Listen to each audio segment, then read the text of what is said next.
भाखड़ा ब्यास प्रबंधन बोर्ड यानी बीबीएमबी सुंदरनगर द्वारा टाउनशिप क्षेत्र में वर्षों से कार्यरत छोटे व्यापारियों को हटाने के जारी किए फरमान के बाद क्षेत्र में तनावपूर्ण माहौल पैदा कर दिया है। बीबीएमबी सुंदरनगर के एसडीओ एनफोर्समेंट सब डिवीजन की ओर से जारी नोटिस के विरोध में बुधवार को जीरो चौक मार्केट पूरी तरह बंद रहा। इस दौरान करीब 250 दुकानदारों सहित बड़ी संख्या में स्थानीय लोग जीरो चौक पर एकत्र हुए और बीबीएमबी प्रबंधन के खिलाफ जमकर नारेबाजी की। प्रदर्शनकारियों ने इस कार्रवाई को अन्यायपूर्ण और तानाशाही फरमान करार दिया। व्यापारियों का कहना है कि वे दशकों से यहां कारोबार कर रहे हैं, अपने परिवारों का पालन पोषण कर रहे हैं और अचानक नोटिस देकर उन्हें उजाड़ने की कोशिश की जा रही है, जो किसी भी सूरत में स्वीकार्य नहीं है। मामले की गंभीरता को देखते हुए सुंदरनगर विधायक एवं प्रदेश भाजपा मुख्य प्रवक्ता राकेश जम्वाल स्वयं मौके पर पहुंचे और व्यापारियों की समस्याएं सुनी। उन्होंने कहा कि बीबीएमबी प्रोजेक्ट देश के विकास की रीढ़ रहा है, जिसके लिए स्थानीय लोगों ने अपनी जमीनें ही नहीं बल्कि अपने प्राणों तक की आहुतियां दी हैं।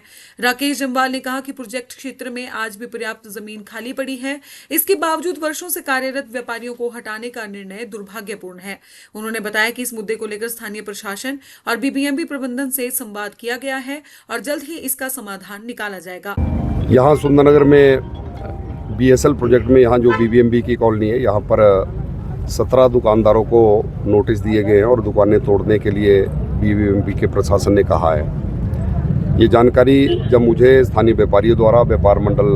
कॉलोनी द्वारा दी गई और आज यहाँ पर सभी व्यापारी अपना रोष प्रकट करने के लिए सामूहिक तौर पर इकट्ठे भी हुए थे और मार्केट को आज बंद भी किया गया था। मुझे भी जब जानकारी मिली, मुझे भी व्यापार मंडल ने जब जानकारी दी और मुझे भी यहाँ बुलाया, मैं यहाँ के सभी व्यापारी भाइयों से भी मिला और मेरे ध्यान में है कि ये प्रोजेक्ट जब बना था तो हमारी कीमती ज़मीनें इस प्रोजेक्ट में यहाँ के स्थानीय लोगों ने अपनी दी हैं और प्रोजेक्ट के निर्माण में भी बहुत से लोगों ने अपने प्राणों की भी आहुतियाँ दी हैं। ये बात भी सत्य है कि ये प्रोजेक्ट देश के विकास के लिए भी महत्वपूर्ण है। हम इसका विरोध नहीं करते हैं, हम स्वागत भी करते हैं, लेकिन आज ये प्रोजेक्ट बनकर तैयार होकर चले हुए आज 50 वर्ष से ज़्यादा समय हो गया। यहाँ पर बहुत सी ज़मीनें खाली पड़ी हैं, बहुत से इनके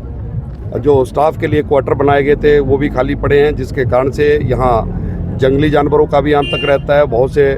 नशेड़ी भी उन खाली क्वार्टरों में घूमते हैं, जिस मुद्दे को लेकर मैंने समय पर हिमाचल प्रदेश की विधानसभा में भी उठाया। और बीबीएमबी की जो खाली पड़ी हुई लैंड, उसको बीबीएमबी सरप्लस लैंड नहीं मानती है,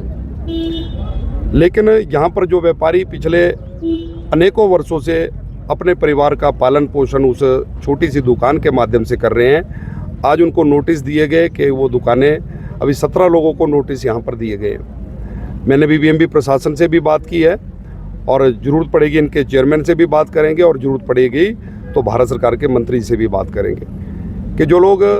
40 सालों से 50 सालों से यहाँ अपना परिवार का पालन पोषण कर रहे हैं छोटी छोटी दुकानों के माध्यम से, आज उनको उजाड़ने की क्या ज़रूरत पड़ी। जहाँ बाकी समस्याएँ बीबीएमबी के माध्यम से यहाँ पर उत्पन्न हो रही हैं, उन समस्याओं का समाधान बीबीएमबी नहीं कर रही है और लेकिन इस प्रकार से अपने परिवार का पालन पोषण करने के लिए छोटी छोटी दुकानें जो लोग यहाँ पर चला रहे हैं, उनको तोड़ने के लिए उनको नोटिस दिए गए हैं, जिसका मैं भी विरोध करता हूँ और सभी व्यापारी भाइयों ने उसका विरोध किया है। और बीबीएमबी के स्थानीय प्रशासन से बात हुई है और स्थानीय प्रशासन से भी, एसडीएम सुंदरनगर से भी बात हुई है। इस समस्या का जल्दी से जल्दी समाधान निकालेंगे और जो व्यापारी जिनको नोटिस दिए गए हैं, बीबीएमबी से भी इस संबंध में सारी डिटेल, सारी रिपोर्ट आज मैंने मंगवाई है, उससे पता चलेगा कि क्या कारण है कि 17 लोगों को नोटिस दिए गए। लेकिन मैं सभी व्यापारी भाइयों से कहना चाहता हूं कि हम कानून व्यवस्था को बनाए रखें, किसी प्रकार का भी कोई ऐसी घटना यहाँ पर ना हो। हम सब लोग आपके साथ हैं और बीबीएमबी प्रशासन से भी आज बात करेंगे, ताकि फ़िलहाल तो ये जो नोटिस दिया गया है इसको तो तुरंत बीबीएमबी प्रशासन जो है रोके और उसके बाद इस समस्या का परमानेंट सोल्यूशन क्या हो सकता है, इसको लेकर भी हम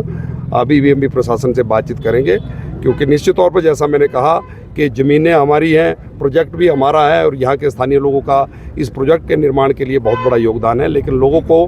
किसी प्रकार की असुविधा ना हो, इसको लेकर बीबीएमबी प्रशासन को भी सोचना चाहिए और बीबीएमबी प्रशासन से सारी बातचीत करते हुए इस समस्या का समाधान हम जल्दी कर लेंगे। वहीं व्यापार मंडल बीबीएमबी टाउनशिप के अध्यक्ष अश्विनी सैनी ने बीबीएमबी प्रबंधन पर गंभीर आरोप लगाए। उन्होंने कहा कि बीबीएमबी द्वारा चूज एंड पिक नीति अपनाई जा रही है, जिसके तहत पहले चरण में 17 दुकानदारों को नोटिस जारी किए गए हैं, जबकि भविष्य में अन्य दुकानों को भी हटाने की तैयारी की जा रही है। अश्विनी सैनी ने कहा कि पिछले करीब 50 वर्षों से दुकानदार इन स्थानों पर अपनी रोजी रोटी कमा रहे हैं, लेकिन आज तक बीबीएमबी प्रबंधन व्यापारियों के पुनर्वास या स्थायी नीति बनाने में पूरी तरह विफल रहे हैं।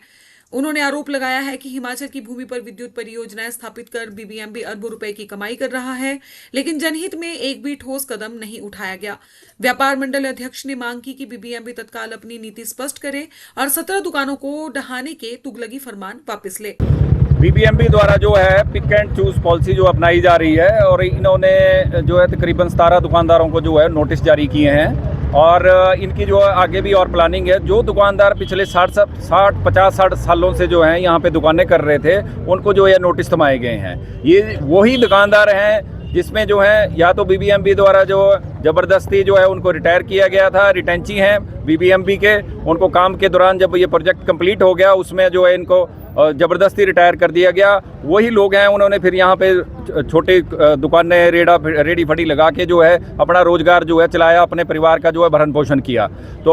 और इसके साथ जो है यहाँ पर जो औस्ती परिवार हैं उनके जो परिजन हैं वो हैं यहाँ पर जो ये छोटी छोटी दुकानें कर रहे हैं, लेकिन बीबीएमबी आज तक इस पर जो है कोई पॉलिसी नहीं बना पाई है और जो है यहाँ पर तकरीबन 200-250 दुकानें हैं जिनके ऊपर जो है ये सारा जो है खतरा जो है मंडरा रहा है। लगातार हर कभी जो है बीबीएमबी नोटिस जारी कर देती है। इन्होंने कोई पॉलिसी आज तक बना नहीं पाई है, जबकि इनके पास सैकड़ों बीघा भूमि जो है आज खाली पड़ी है। आप देख सकते हैं बीबीएमबी के सराउंडिंग में ही सैकड़ों हजारों बीघा भूमि जो है खाली पड़ी हुई है, लेकिन इनके पास कोई पॉलिसी नहीं है, कोई सोच नहीं है और ना ही यहाँ पर जो है स्ट्रीट एंड वेंडर एक्ट लागू होता है। यदि स्ट्रीट एंड वेंडर एक्ट जो है यहाँ सख्ती से लागू हो तो ये जो हमारे दुकानदार हैं, छोटे मोटे जो रेडी फड़ी वाले जो अपना रोजगार चला रहे हैं, इनके ऊपर जो है एक ढंग से जो है कोई पॉलिसी बनाई जाए। लेकिन बीबीएमबी का इस और कोई ध्यान नहीं है। ये जो हमारी ज़मीनों पर जो हम औस्ती हैं, हमारी ज़मीनों पर से जो है यहाँ पर जो है ये विद्युत परियोजना चलाकर जो है करोड़ों अरबों रुपए कमा रहे हैं, लेकिन जनहित में जो है कोई भी एक पैसा जो है ये खर्च नहीं कर रहे हैं। 20 पैसा प्रति यूनिट की जो लागत है बीबीएमबी की, जो उत्पादन लागत है 20 पैसा प्रति यूनिट है और इससे जो प्रतिदिन करोड़ों रुपए की कमाई हो रही है, लेकिन जनहित में जो है कुछ नहीं किया जा रहा है। जो स्वयं रोजगार हैं, जिन लोगों ने अपना रोजगार अपनाया हुआ है,